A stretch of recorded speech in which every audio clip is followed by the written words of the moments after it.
The first time I saw him, I did not recognize my own son.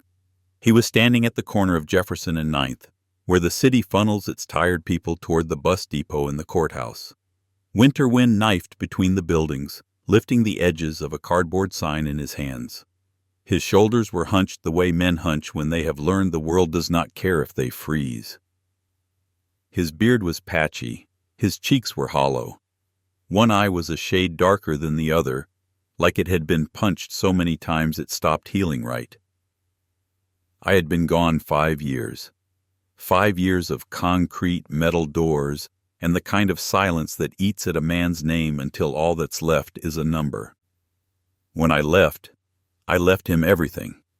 The auto repair shop I built with my hands, the house with the porch swing my late wife picked out, the toolboxes lined like soldiers, the lift I paid off early, the customer list I guarded like a family Bible. I left it all to my son because I thought that was what fathers did. You take the weight so your child can stand taller. Now he was standing on the street with his hand outstretched. I stepped off the bus with my paper sack of prison-issued belongings and a head full of plans. I was going to walk to my house, unlock my own door, and see my grandson's drawings still taped to the fridge. I was going to stand in my shop and smell oil and brake dust and honest work again. Instead, I saw my son begging, and the city tilted. I walked straight toward him. The closer I got, the more my mind tried to correct the picture. It kept insisting this was some stranger wearing my son's face. The man's hands were cracked and raw, nails black with grime that did not come from work, but from living outside. He looked up at me the way a drowning man looks up at the sky. For a second, recognition flashed, pure and sharp, and then terror swallowed it. "Dad?" he whispered, like the word might explode. My throat locked. My heart banged against my ribs hard enough to hurt. "Danny," I said, "what happened to you? Where's the shop? Where's the house?" His fingers tightened around the cardboard sign until it bent. He leaned in just enough that a passing stranger would think he was asking for change. "They're watching," he breathed. "Do not say my name. Do not touch me. If you take me with you, they'll hurt Eli." My grandson's name hit me like a hammer. Danny's eyes flicked past my shoulder to the parked sedan across the street. Dark windows, engine running, the kind of car that looks like nothing until you realize it is always there. He swallowed, and I saw his throat work like he was forcing down something bitter. "Please," he whispered. "Just walk away like you don't know me." Then, like a man acting out a script, he lifted his hand toward me, palm up, begging. Not for money, for distance, for time, for mercy. I walked past my own son like a stranger, because he asked me to, and because the fear in his eyes was the kind a father does not ignore twice. But as I kept walking, my mind went cold and clear. 5 years ago, I left Danny my shop and my house. So the question was not what happened to him. The question was who had taken everything I left behind, and what they were still willing to do to keep it. My name is Samuel Rourke. I am 71 years old. I have a grandson who still calls me Grandpa Sam in the same voice he used when he was 4, and I have a son who used to stand beside me at a workbench and repeat every lesson like it mattered. I did not come back to the city to start a war, but the city greeted me with my son on a corner, and war is what it got. I found a diner 2 blocks away and took a booth where I could see the street. I drank coffee that tasted like burned metal. I kept my back to a wall because prison teaches you that walls are the only honest thing in a room. Through the window, I watched Danny's corner. I watched him flinch whenever the sedan's brake lights flickered. I watched him look down and keep his face empty whenever a man in a clean jacket crossed the street and slowed near him, not to give money, but to speak 2 words and keep walking. Orders. I waited until the lunch crowd thickened, until bodies made a moving curtain. Then I left my booth, paid cash, and walked the long way around to come up behind Danny from the alley, where the wind carried my steps. When I was close enough, I murmured without looking at him, "Dumpster behind the bakery, 2 minutes." He did not nod. He did not react. But 2 minutes later, when I moved toward the bakery, I heard soft footsteps behind me. The dumpster smelled like rotten bread and old grease. Danny stood in the narrow space between brick and metal like a man expecting to be shot. His eyes kept darting upward at windows. I said, "Show me." He blinked once, confused. "Show me what they did," I said. He hesitated, then pulled up his sleeve. There was a scar on the inside of his forearm, 3 inches long, shiny and pale. Not an accident, not a burn from a muffler, a deliberate line. "They did that?" I asked, and my voice came out wrong. Too quiet, too controlled. Danny nodded. "Who?" I pressed. His jaw shook. He looked older than 38. He looked like every year I missed had been paid back in pain. "Kara," he whispered. My stomach tightened. Kara Wynne Rourke. My daughter-in-law. A woman who used to call me sir and bring me pie on Thanksgiving. A woman who smiled too brightly, who talked about expanding the brand, like my shop was a social media account and not the only thing that kept 3 families fed. "And Trent," Danny added. Trent Caldwell, the man Kara introduced as a business consultant 2 years before my arrest. Sleek hair, clean hands, eyes that measured square footage and equity instead of people. "What about Eli?" I asked. Danny's face crumpled at the name. He looked down like he could not bear to see the ground. "They have him," he said. "Not on paper, not officially, but they have him." My blood turned to ice. "You're his father," I said. Danny laughed once, a broken sound. "I was. Then I got in their way." I grabbed his wrist gently, careful of the scar, and felt how thin he was under the sleeve. "Tell me everything," I said, "from the day I left." Danny's eyes filled, but the tears did not fall. Men like us learn to keep tears inside because they can be used as leverage. He took a breath, and when he spoke, his voice sounded like someone reading a confession. "After you got sentenced, she brought Trent to the shop, said he could protect the business while you were inside, said banks respect him, investors, lawyers." I remembered the day Kara first mentioned Trent. I had been wiping grease off my hands when she said his name, and I had felt something turn in my gut. I told myself it was just age making me suspicious. Danny kept talking, faster now, like if he stopped he might not start again. "She had me sign papers, said it was to keep payroll running, said it was to keep the shop safe from your case. I did not understand half of it. I trusted her." He swallowed, eyes shiny. "Trent got access to everything. Accounts, vendors, insurance. He started bringing cars in at night after closing. Not customer cars. Cars with no plates and busted ignitions. I asked him what it was. He smiled and told me to focus on what I knew. Wrenches, not business." The rage in me rose like heat, but I kept my face still. I had learned in prison that rage is a fire that burns the man holding it unless he directs it. Danny's mouth tightened. "Then Kara started changing. She stopped bringing Eli around the shop. She stopped letting me see his school stuff. She said I was stressed. She said I needed something to take the edge off." My hands clenched. "She gave you drugs," I said, because I could see where this was going. I had seen it before. Men do not fall apart for no reason. Danny nodded once. "Pills at first. Then when I stopped, she told me Trent would make sure I never saw Eli again. That I'd be in jail. That you'd die in prison thinking I'd betrayed you." His voice cracked on the last word. I felt my own lungs seize. "You testified," I said quietly. Not an accusation. A fact that had haunted me at night for 5 years. The image of my boy in a suit on a witness stand, saying he saw me leave the shop before the fire alarm screamed. Danny's face went gray. He nodded. "They made me," he whispered. "They put Eli in my arms the night before court and told me to look at him.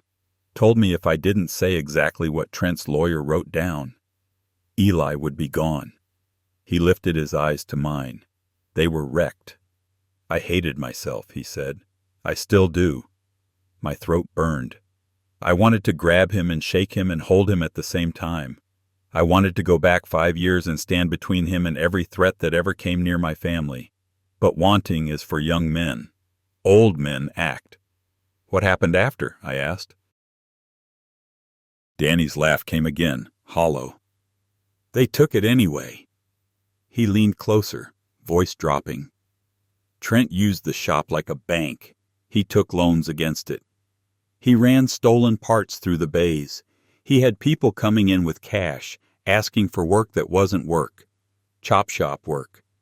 Then when the police started sniffing around, he made sure it wasn't his name on anything. Danny tapped his own chest with 2 fingers. It was mine. My hands went cold. They set you up, I said. Danny nodded. A raid, one morning. They found stolen VIN plates in the back. They found drugs in my locker. Kara cried and told the judge she feared for Eli. Trent stood behind her like a shadow. Danny's voice went flat. I did 8 months. When I got out, the shop was gone. The house was gone. Kara had a restraining order. She said I was dangerous. He looked away. I tried to see Eli at school once. Trent's men grabbed me in the parking lot and told me if I ever showed up again, Eli would pay. He pulled up his sleeve again, showing the scar as if it explained everything that followed. And then, Danny said, they put me on the corner, told me to beg, told me to watch the bus station, told me if you ever came back, I'd tell them. My spine went rigid. Did you? Danny shook his head fast. Not yet. I do not know what to do. I saw you and... His voice broke. He pressed his lips together until the trembling stopped. I'm sorry, he whispered. I'm sorry I was weak. I stared at my son in an alley that stank of spoiled bread and fear, and something in me settled. Not forgiveness, not yet, but clarity. They took my shop, I said. They took my house. They took my grandson, and they used you like a disposable tool. Danny flinched as if he expected me to hit him. Instead, I reached into my pocket and pulled out the only thing the state gave me on my way out, a folded bus schedule and my release papers. I tore the bus schedule in half, wrote an address on the back with the diner's pen, and handed it to him. This motel, I said. 2 miles north, room 12. Go there tonight after dark. Do not walk straight. If anyone follows you, do not go in. Danny stared at the paper like it was impossible. How will you pay? I looked him in the eyes. I did not survive 5 years inside by being helpless, I said. Go. He hesitated, then nodded once, like a soldier receiving an order. As he turned to leave, I caught his wrist and held it gently. And Danny, I said. He looked back, eyes wary. You are not going to beg another day for people who stole from you, I said. Not while I'm breathing. That night, I did not go to the house I used to own. I went to the place where men like Trent Caldwell believe old men do not go anymore. I went to my shop, or what used to be my shop. It sat 3 streets off the freeway, the same brick building with the same big bay doors, but the sign above it was different now. Caldwell Performance and Detailing. My name was gone like it never existed. The parking lot was full, but not with the familiar cars of working people. Not with the dented sedans and aging pickups I built my business on. This lot had glossy SUVs, tinted windows, and a pair of imported cars that had no business in a neighborhood like this. I parked across the street and watched. Light spilled from the office windows. Shadows moved inside. A man in a fitted jacket stepped out, smoked, scanned the street, and went back in. Not a mechanic. A lookout. I sat in my car, breathing slow. 5 years ago, the day before sentencing, I had sat in the county jail and stared at a crack in the wall while my public defender told me to accept a plea. You're old, he said. The jury already thinks you're guilty. Take the deal. You'll be out in 3. I refused because I knew I did not set that fire. I knew I did not cook the books. I knew I did not beat my own daughter-in-law. But knowing did not matter. Evidence did. And the evidence, back then, had been sand in my hands. Every time I tried to hold it, it slipped away. Now I watched my shop like a hunter watches a field. I waited until midnight, when the last customer car rolled out and the bay doors shut. Then I moved. There was a side alley behind the building that led to the back door I used for deliveries. I knew every crack in that pavement. I knew where the old security camera used to be mounted, and how I used to joke that it watched raccoons more than thieves. The new camera was different, newer, angled down the alley like an eye. I stayed in shadow and watched its sweep pattern. Left, pause, right, pause. When it paused right, I crossed. I did not touch the door. Instead, I walked past it, down to the small fenced area where I used to keep scrap metal and old tires. Behind that fence, hidden under a loose piece of siding I installed myself 15 years ago, there was a key. Not a key to the shop. A key to a storage unit. I had put it there back when my wife was alive, back when she told me I was paranoid. "Why hide things from your own family?" she asked. "Because," I told her, "I've spent my life watching what money does to people."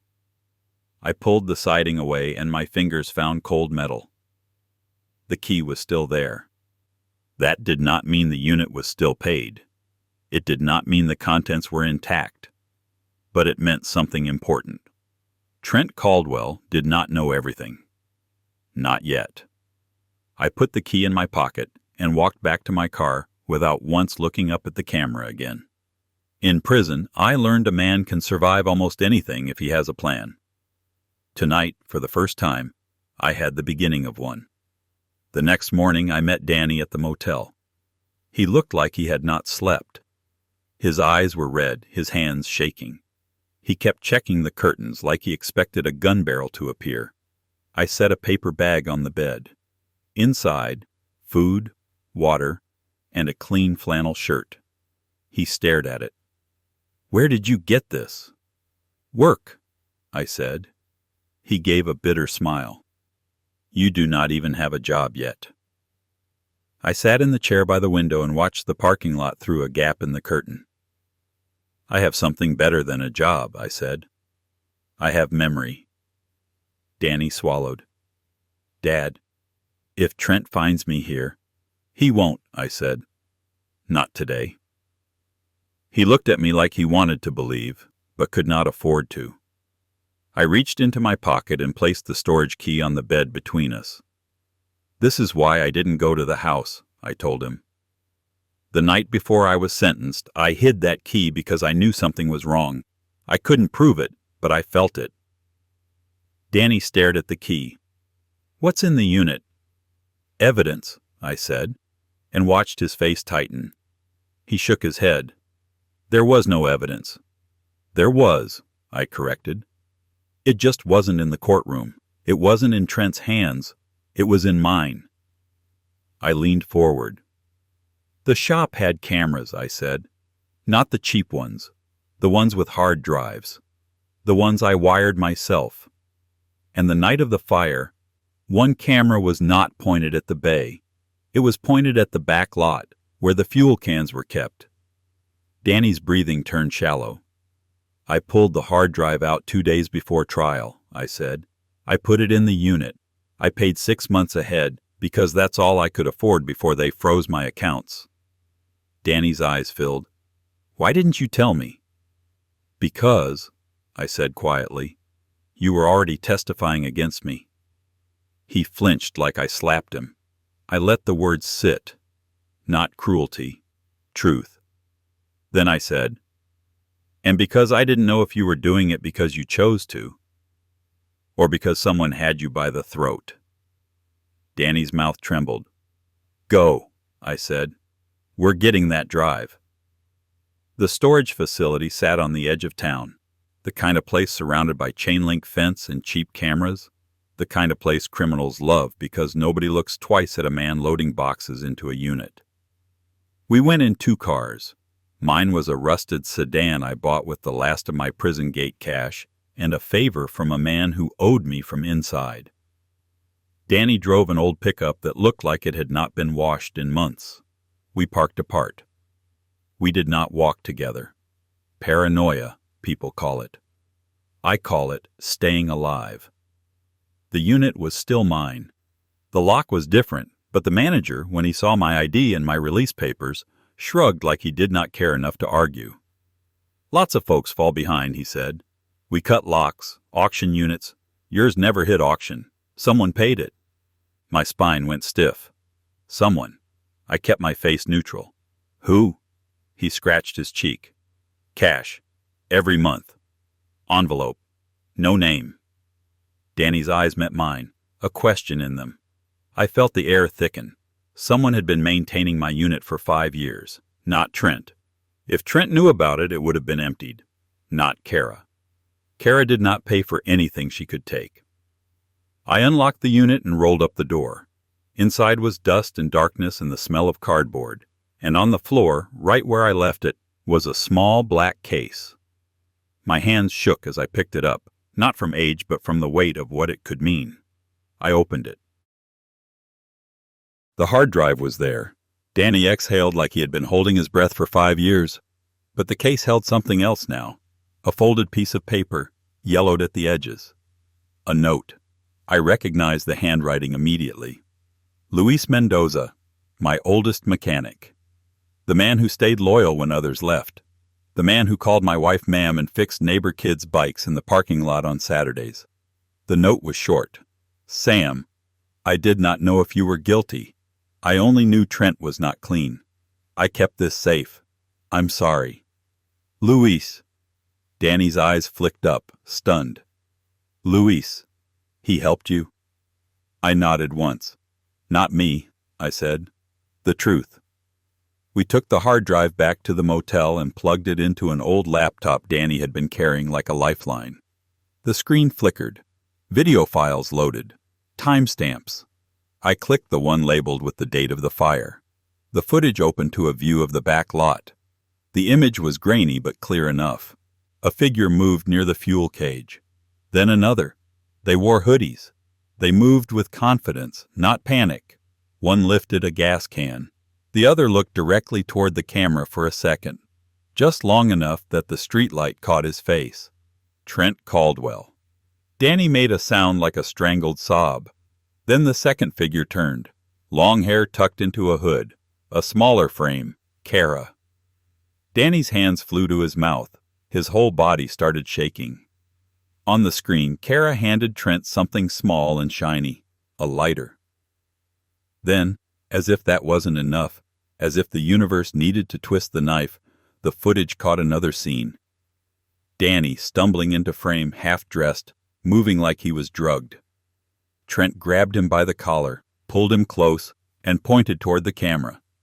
He forced Danny's hand up, forced him to gesture as if he was arguing with someone off-screen. Then Trent shoved Danny out of frame and turned back to the fuel cans. The fire started minutes later. Danny collapsed onto the motel bed and covered his face. I was there, he whispered. I was there and I didn't even know. I sat in the chair, watching the footage loop. I felt something in me go still. This was not suspicion. This was proof. And proof is a weapon. Danny lifted his head, eyes wet. If we take this to the police, we will, I said, but not yet. He blinked. Why? Because I was not just trying to put Trent in jail. I was trying to get my grandson back alive. I leaned forward. Eli is the leash, I said. If we move wrong, they pull it. Danny's face went pale. So what do we do? I stared at the screen where Kara smiled as she watched my shop burn, and I said, we cut the leash. The next 3 days were the hardest part because they required patience, and patience feels like helplessness when your grandson is somewhere you cannot see. I watched. I listened. I learned. Danny told me where Kara lived now. a clean suburban house with fresh paint and a new SUV in the driveway. The kind of life built on other people's bones. He told me Trent kept a second location, not a shop, but a warehouse where high-end parts were stored and moved, where cash came and went. He told me about Vince Kirov. Not a businessman, a man who loaned money with interest that breaks knees. "A shark," Danny whispered. "Trent works for him. Kara, too." My jaw tightened. And Eli? Danny's eyes dropped. They use him. They dress him up when they need to look like a family. They keep him hidden when they do not. I took a breath and made one decision, the kind a grandfather makes when he stops being polite. We were not going to ask Kara nicely. We were not going to wait for a judge. We were going to get Eli out first. Then we were going to burn their world down with the truth. On the fourth night, Danny got a text from a number he did not have saved. One word. Corner. Then another. Now. He looked at me, terror rising. "They want me back."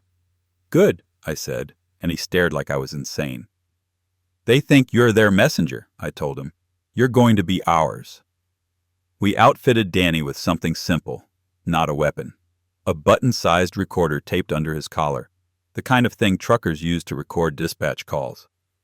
I looked him in the eyes. "You don't provoke," I said. "You don't argue. You just listen." Danny's hands shook as he nodded. I drove him near the corner and parked where I could see the sedan. It was there again. Same car, same dark windows. Danny walked out into the streetlight and took his position with the cardboard sign, like a man returning to his cage. 10 minutes later, a man stepped out of the sedan. Not Trent, not Kara. A thicker man, bald, with a neck that looked like it had never bent for anyone. Vince. He walked up to Danny slowly, smiling like it was friendly. I watched Danny's shoulders tense. Vince leaned in and spoke. Danny's head nodded, small and obedient. Then Vince's hand shot out. He grabbed Danny's scarred forearm and squeezed hard enough that Danny flinched. Vince said something else, and Danny's eyes flicked toward the bus depot, toward where I had arrived days earlier. Then Vince patted Danny's cheek like he was a dog and walked back to the sedan. When Vince drove off, Danny stayed on the corner, breathing hard. I waited until the street cleared and then pulled up and opened the passenger door. Danny got in, shaking. "What did he say?" I asked. Danny swallowed.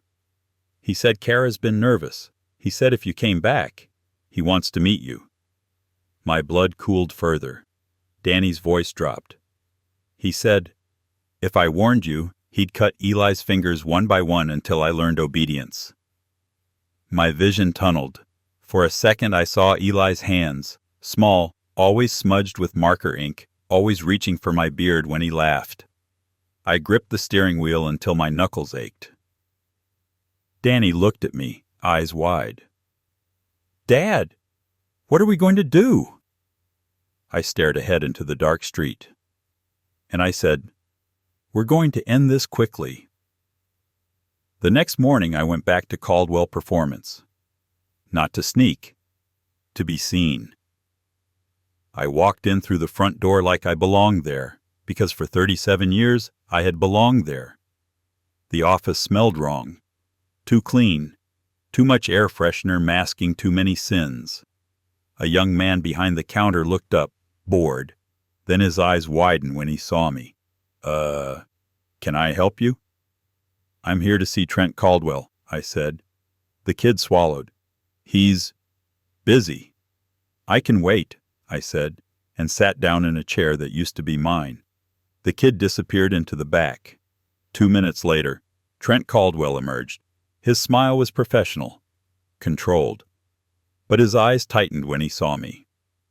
"Sam Rourke," he said, like he was greeting an old client. "I heard you were out." "I heard you were in," I said. His smile flickered. He gestured toward his office. "Let's talk." I stood slowly, letting him see my age, letting him underestimate the way men like him always do. His office was decorated with trophies that meant nothing, plastic awards for local business excellence, framed photos of cars I had never serviced, a whiskey decanter that had never seen a real friend. Trent sat behind the desk. "I'm sorry about what happened," he said, and the lie landed like oil on water.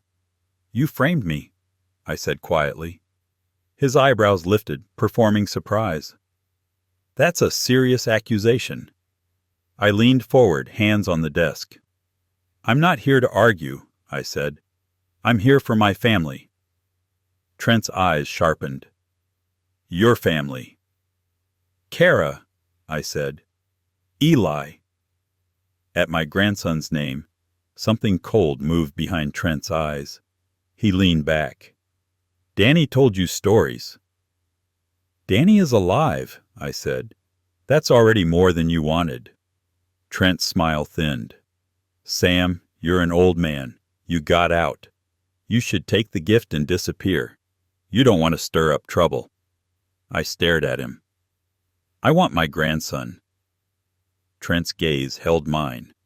Then he said casually, "Kara's moved on. Eli's stable. Danny isn't." I felt my jaw tighten. Trent added, "And you? You're a felon. Who do you think anyone will believe?" I straightened. "I'm not asking anyone to believe me." Then I reached into my pocket and placed the storage unit key on his desk. Trent's eyes flicked to it, then back up, a flash of fear he hid too late. I smiled for the first time since I got out. "You should have searched harder," I said. His breath hitched, small. "What is that?" he asked. "A reminder," I said, "that you don't know everything." Trent's hand moved toward a drawer. Too smooth. I stepped back. "I'll be seeing you," I said, and walked out before he could decide whether to be polite or dangerous. As I left the shop, I felt it. The shift.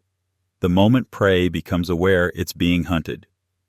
That was the second hook sinking its teeth into my story, and it was the moment Trent Caldwell made his biggest mistake. Because now he knew I had something, and men like Trent cannot tolerate uncertainty. They always move, and when they move, they expose themselves. That night I got Eli back. Not through paperwork, not through pleas. Through a door left unlocked by arrogance. Kara's house had a back gate that latched poorly. Danny told me because he used to fix it, back when he still lived there. "Trent said it makes it easier for deliveries," Danny had whispered. Deliveries. At midnight I approached from the neighbor's yard, moving slow, staying low. The street was quiet. Sprinklers hissed somewhere. A porch light glowed on a house across the road like an eye half open. I reached the back gate and lifted the latch without sound. The sliding glass door was locked, but the garage side door, Danny's old entry, had a keypad. Danny gave me the code, voice shaking as he said it, because it was Eli's birthday. That detail made my stomach churn. Inside, the house smelled like expensive candles and something sour underneath. I moved through darkness, listening. Upstairs, a television murmured softly. A laugh. Kara's, light and false. A deeper voice. Trent's. Answering. My fists clenched. I found the hallway Danny described. At the end was a small door, not quite a pantry, not quite a closet. Danny had told me, when Kara got angry, she said it was Eli's quiet room. A quiet room for a child is another name for a cage. I knelt and turned the knob. Locked. Of course. I took a thin screwdriver from my pocket. Old habits. Old skills. The lock clicked open with barely a whisper. I eased the door open. Inside, curled on a thin blanket, was my grandson. Eli looked smaller than I remembered, like someone had taken pieces of him. His cheeks were smudged. His hair was too long, uneven like it hadn't been cut by anyone who cared. His eyes opened wide. For a second he stared like he was dreaming. Then his mouth trembled. "Grandpa?" he whispered. My vision blurred so fast it scared me. I reached in and lifted him gently. He was warm, real, alive. I pressed my forehead to his and breathed in the smell of child shampoo mixed with fear. "I'm here," I whispered. "I've got you." Eli's fingers gripped my shirt so hard they hurt. "They said you were bad," he whispered. "They said you went away because you didn't love us." A low sound rose in my chest, something between grief and rage. I kept my voice steady. "They lied." He nodded rapidly, like he'd been waiting 5 years to hear it. I lifted him and stepped out of the closet. That's when a floorboard upstairs creaked. I froze. Voices shifted. Footsteps started toward the stairs. We did not have time. I carried Eli down the hall and through the kitchen, moving silently. Then headlights swept across the back wall through the window, a car pulling into the driveway. My heart slammed. Not Trent's car. Too heavy. Vince. They were coming. Eli's breath hitched, silent panic. I tightened my grip and pushed through the garage door. We slipped into the garage just as the front door opened and voices boomed. Vince's voice, rough. "Where's the boy?" Kara's nervous laugh. "Sleeping. Why are you here?" I did not wait to hear more. I lifted Eli over the side gate from inside the garage and climbed after him, landing hard on my bad knee. Pain shot up my leg, but I ignored it. We ran through the neighbor's yard. Then a shout erupted behind us. "Hey!" Footsteps. Fast. Eli started to cry, soundless, terrified. I scooped him up and kept running. A man crashed through a hedge behind us. I saw him in the moonlight, one of Vince's men. He was gaining. Ahead, my rusted sedan sat parked around the corner, exactly where I left it. But between us and the car was one thing I knew better than Vince's men ever would. Vehicles. A black SUV was parked near my sedan, idling, blocking the lane. I didn't think. I moved. I reached the SUV, popped the hood latch with one hand, and yanked the hood up. The engine bay stared back at me like an old friend. My fingers found the fuse box in one motion. I pulled the fuel pump relay out and dropped it into my pocket. The SUV's engine sputtered and died with a confused choke. Behind me, Vince's man reached the SUV and stopped short, realizing too late his ride was now a useless metal box. I used that heartbeat of confusion to get Eli into my sedan. I slammed the door, turned the key, and the engine roared. As I peeled away, I saw Kara on her front porch under the porch light, her face twisted, Vince behind her like a dark shadow. And I saw Trent sprinting down the driveway, shouting something I couldn't hear. Eli curled into the seat, shaking. I drove like my grandson's life depended on it. Because it did. Once Eli was safe, the rest was inevitable. Evidence, once it exists, is like blood in water. It spreads. It draws predators. And if you control where it flows, you control who gets eaten. I did not go to the local precinct first. I went to a man I still trusted. Captain Marlo Ramirez, retired, a friend of mine from before my arrest. A man who used to bring his patrol car to my shop and let me lecture him about brake pads while he pretended not to enjoy being treated like a kid. When he opened his door and saw me standing there with a child clinging to my leg, he didn't ask questions. He stepped aside and let us in. 2 hours later, he watched the hard drive footage in silence. When it ended, he leaned back, face like carved stone. "Trent Caldwell," he said quietly. "I've been hearing his name for years, always just out of reach." I said, "Now he's in reach." Ramirez looked at Eli, then back at me. "This gets ugly," he warned. "It already is," I said. "I'm just making sure it ends." Ramirez made calls, not a parade of officers, not a flashy raid. Quiet calls to people who don't like being embarrassed. A state investigator, a financial crimes unit, a child welfare supervisor who owed Ramirez a favor. And while the system started grinding into motion, I handled the last piece myself. Because there was one thing evidence could not do. Evidence could not make Trent Caldwell feel what he made my family feel. So I gave him the only thing men like him truly fear: loss of control. We set the meet exactly where Vince demanded it, a warehouse off the river, the one Danny described. Trent thought he was walking into a negotiation. He thought he was going to see an old felon desperate for peace. Instead, he walked into a trap built from his own greed. Ramirez's people were nearby, hidden, waiting, not rushing, waiting for the moment the law could swallow them whole without spitting them back out. I walked into the warehouse alone, hands empty, posture relaxed. Trent stood beside Vince under harsh overhead lights. Vince smiled like a man about to enjoy himself. Kara was there too, behind them, eyes hard and bright. When she saw me, her mouth curled. "So you're back," she said. I looked at her and felt nothing but a clean, cold disgust. "You used my son," I said. Kara shrugged like it was weather. "He's weak." Vince stepped forward. "Where's the kid?" I said, "Safe." His smile vanished.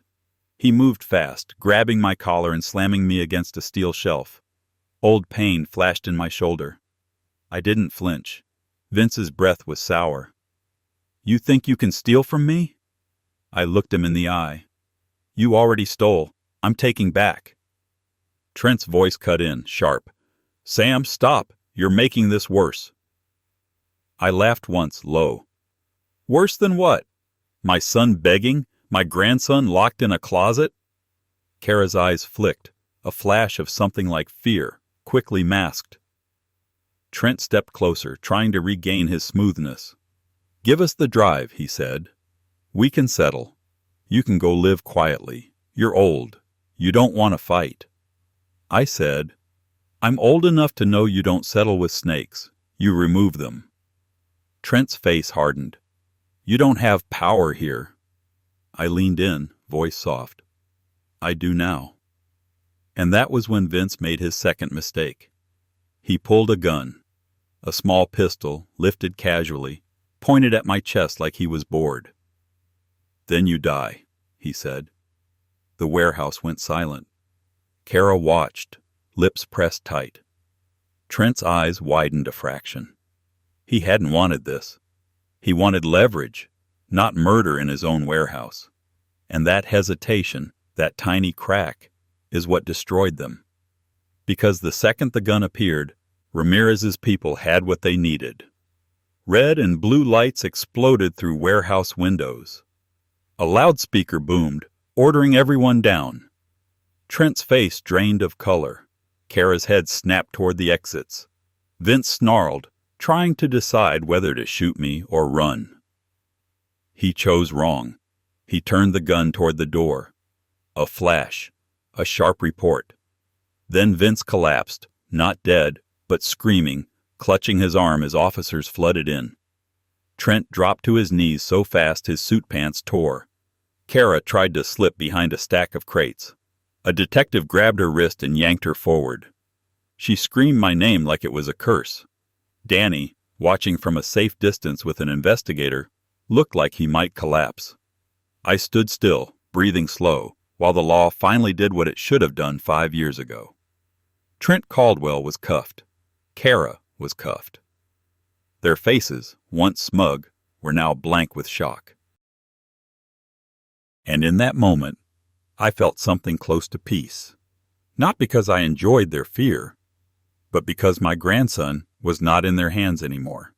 The weeks that followed were not cinematic.